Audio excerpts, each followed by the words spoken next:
twakira abana bitwa ko ari abagendana ubumuga bwo mu mutwe, ni ukuvuga bakeshe mu mutwe, ariko imvo zateye ubwo bukehabwenge zikaba zitandukanye. Abo bana rero umwe wese afise inyifato yiwe, arafise uko ari. Nimba nkiyo n'ingorane nuvuga kuba kumwe n'abana, gufasha abana, kuvuga kwigisha abana ubona ko bafise inyifato zitandukanye kandi atari wa wundi ushobora kugira migenzo ukaca agenzuko. Iyindi ngorane igira kabiri, nababwiye umva twakira abana benshi bafise ubumuga butandukanye, hagaca haba rero abakozi bake. Iyo ni ingorane kandi nini cyane, kuko biratuma wanashaka na nyabikorwa byo gufasha abana neza ngo bigende neza, kuko usanga nk'umwigisha afise nk'abana barenga 10 bafise ubumuga butandukanye.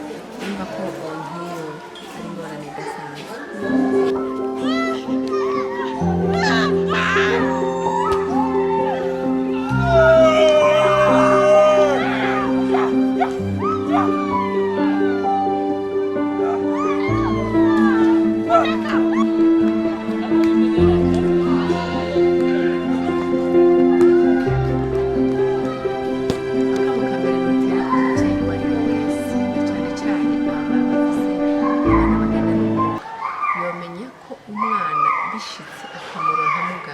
Namenye ko ari umuntu nk'abandi, afise amateka nk'ay'abandi bana bose.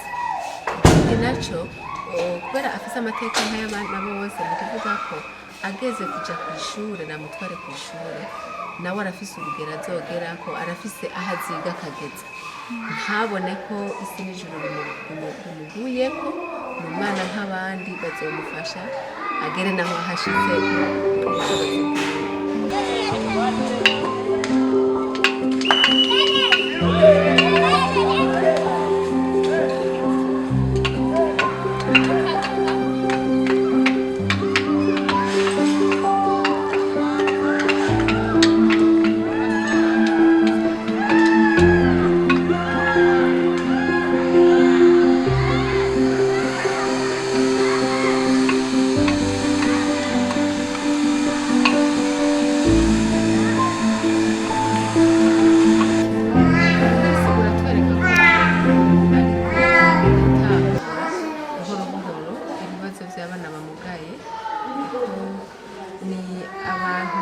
Kuraba muri histoire yabo bagiye gukumirwa, mugabo hagezaho amakungu abona ko y'abantu n'abari abantu nk'abandi, uko biri kose bakwiye kugira amateka nk'ay'abandi bose. Kuba rero bariyumviye gushiraho uyu munsi mukuru, iki ni icizere cerekana ko bariko baritaho ibijanye n'iterambere ridakumira, iterambere mu by'ukuri riraba bose.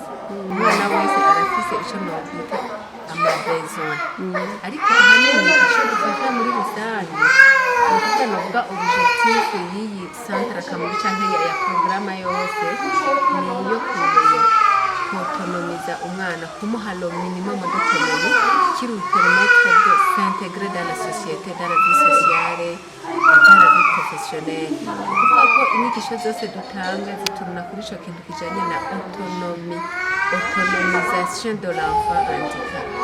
Nobaha nk'akarorero nk'umwana aje ngaha après 3 mois, ucubona ko habayeho une nette différence. None nk'akarorero umwana bamutuzaniye afite nk'imyaka dufate ndwi, ntarashobora kumenya kuvuga ko ashaka kwituma ku mwanda mukuru mutoyi, cyangwa ntashoboye no kwigaburira.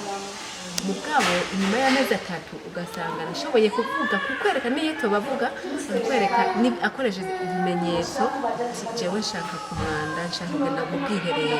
Urumva ko iyo aba ari intambwe kandi umuvyeyi arashima. Ikindi gihe uzosanga yamaze kubona yanzira imutwara mu bwiherero, kuko hari hatarashika arashobora kugenda ugasanga yiyambuye nk'impuzu, arashobora kumenya iyo geste kuko ni par étape. Aramenya d'abord kumenya gusaba kugenda, akamenya ko mu kubigira ntibabigirira mu mpuzu, dufite rafasi impuzu barabwira. Uca usanga vraiment oya ubutandukane bwo burahari ko n'umuvyeyi, hariho n'abavyeyi baza nk'akarorero akazana umwana akamuzana akamara umwanya muto ngaha.